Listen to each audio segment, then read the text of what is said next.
Hey everybody, it's Jason Blaha here, and once again it is time for the Monday Q&As. So let's knock this out. First question. To what degree is nutrient timing going to make a difference? The 0.5% term is thrown around, but is there any data suggesting it is more or less than that? Alright, for the layman who's just trying to get into shape initially, it's probably only 0.5%, 1%.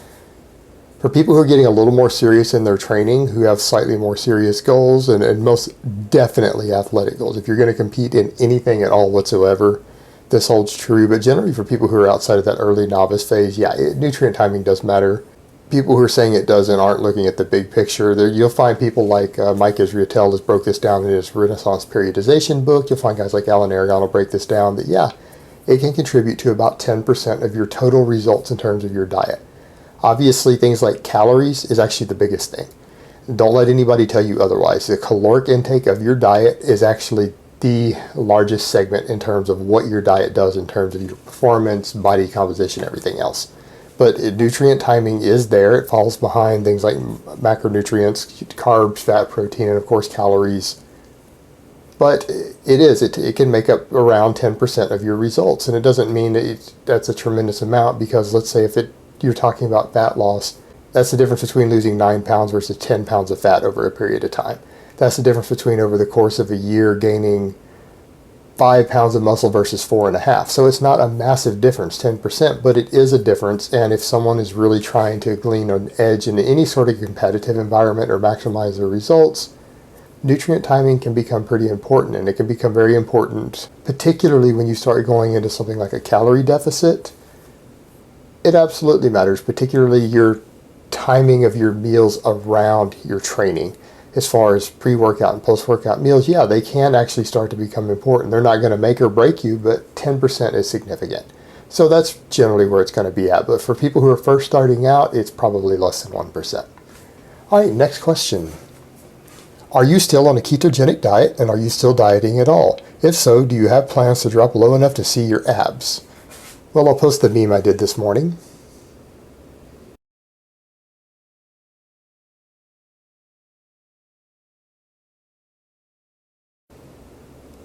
The answer to all of those questions is yes to all three. I am on a ketogenic diet. Let me look at them again.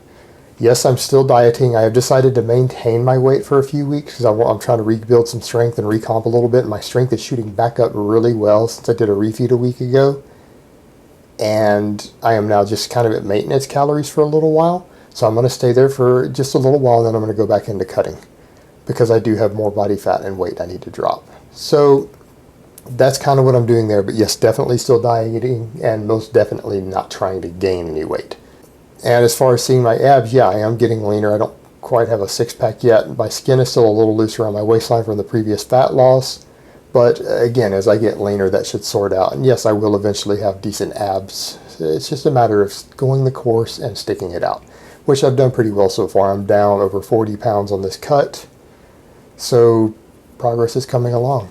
All right, next question. Would intermittent bulking be effective? 1,500 calorie surplus on Monday, maintenance Tuesday, Wednesday, 1,500 calorie surplus Thursday, then back to maintenance for the rest of the week, then repeat. Thoughts? I don't know why you really want to do it this way. You could if you wanted to, and it could be a slow bulk, but you would probably get better results just being more consistent, because what you're going to end up doing is just having days to where you're storing a little extra body fat, probably replenishing some muscle glycogen and things, but the timing of it that way doesn't seem like it's going to be particularly beneficial. You would be better off doing one big refeed on some sort of recomposition method like UD 2.0, or sticking with a smaller surplus spread out more often, either every day, or if you wanted to do something to where it's alternating. I'm not a big fan of the alternating ones. As I've explained before, calorie cycling doesn't work for everyone. But I don't really know what you're trying to accomplish here. Yeah, you'll gain weight, but I'm not sure that it would be ideal for gaining more muscle weight. It's not going to give you the most ideal body composition change with that weight gain, even with eating the extra 3,000 calories. So you're going to gain almost a pound a week, but you're less likely to gain more muscle and more likely to gain a little more fat doing this, very probably, just because of the nature of it, because you're not running a deficit to where you're depleting and then doing like a massive overfeed. I mean, you could try it, but it may not pan out as well as you would like. And hey, you know, it might very well work for you, but I don't think the theory behind it's sound. All right, next question. Jason, why do vegans have this superiority complex over non-meat eaters?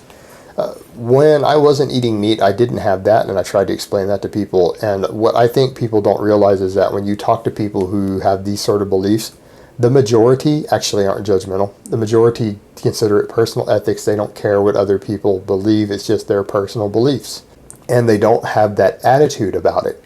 The problem is that you have a minority who are very vocal about it, and therefore it comes across that way that all people who are vegans and vegetarians are that way. I'm obviously eating a lot of meat these days, so I'm not in that category. But even I realize that the majority of vegans and vegetarians are not judgmental about it, and they don't have that superiority complex. But also, people in general, humans in general, have that tendency when they have anything that they do for any sort of moral choice, or that they attach any sort of morality to, they will tend to have that moral superiority. It could be something that's as cultish as a certain style of training or club that we won't mention.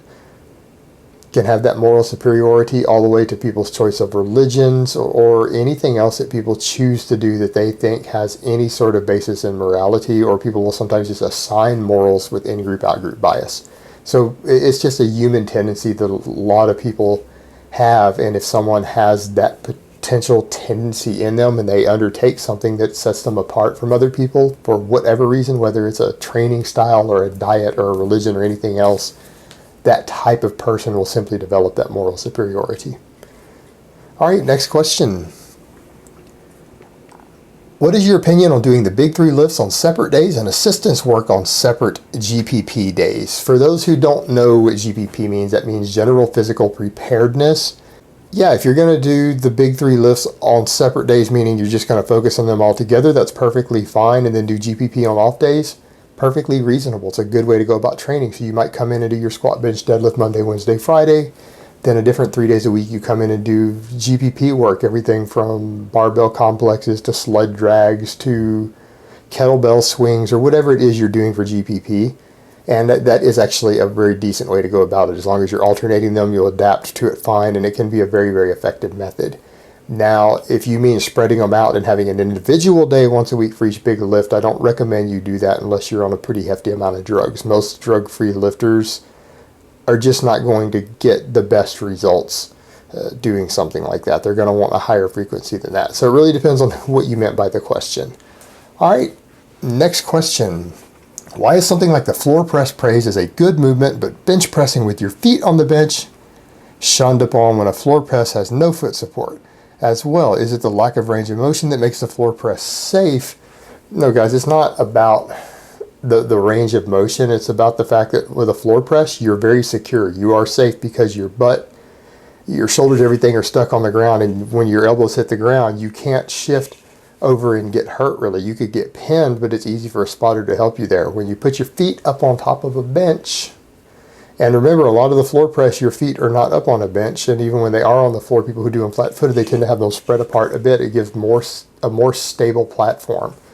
If your feet are up on the bench, you have no stability. You can wobble back and forth. It's going to give you a higher chance of tearing a pec, injuring your shoulder, and a much higher chance of tipping over on the bench if it gets imbalanced at all. So it's a much higher injury rate, whereas with a floor press, you're still able to stabilize yourself with your feet. You either have your feet way out in front of you, or if you have them up on the balls of your feet, like they do when people put it on the bench, they're generally spread further apart. So you have stability. You're not going to destabilize the load and potentially hurt yourself as much as you might with your feet up on the bench. It's purely a safety issue. So there's no reason to ever do that. If you want to remove the leg drive completely the way that people do with a floor press, just do a floor press. Don't put your feet up on the bench. So lay on the floor to do your pressing.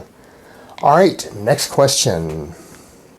Are there any benefits to placing a refeed on days where you are more active, assuming weightlifting being the same? No, not really, because the whole concept of a refeed is that you're going to replenish muscle glycogen and you're going to supercompensate that muscle glycogen.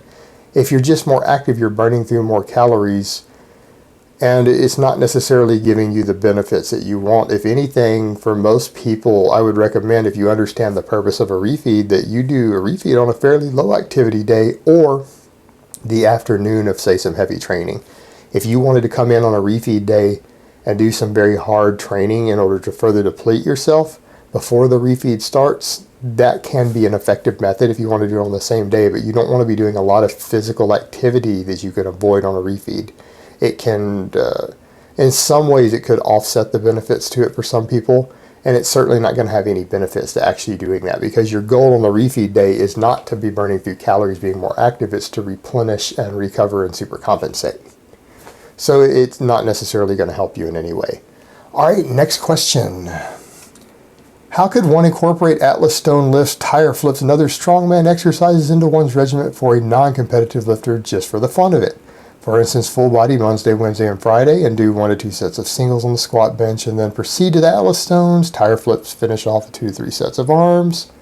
No, I wouldn't do that at all. I would do those things on separate days completely, and it has to do with not interfering with the training adaptation from your strength training and your power training. So if you wanted to do it just for fun once a week, what I might recommend is that to come in and do your regular full body training 3 days a week, and then to have a 4th day. So let's say you want to do Monday, Wednesday, Friday, your full body training, and then you want to take Saturday so that you still get a day off after it to come in and just do some arm work and to do all these strongman events for fun. That's probably going to give you the best recovery and adaptation. That's how I would personally recommend doing it. If you just want to have a day where you come in and do all that stuff because you really like it and you just like the general physical preparedness that it gives, and you wanted to have an arm day anyways, that would be what I would do. Come in and do all that GPP work and then do some arms at the end.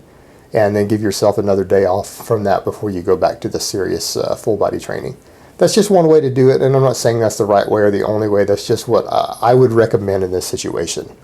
All right, guys, but that's really all I have to say on that today. I hope it's been informative, and I will talk to you guys next time in part 2.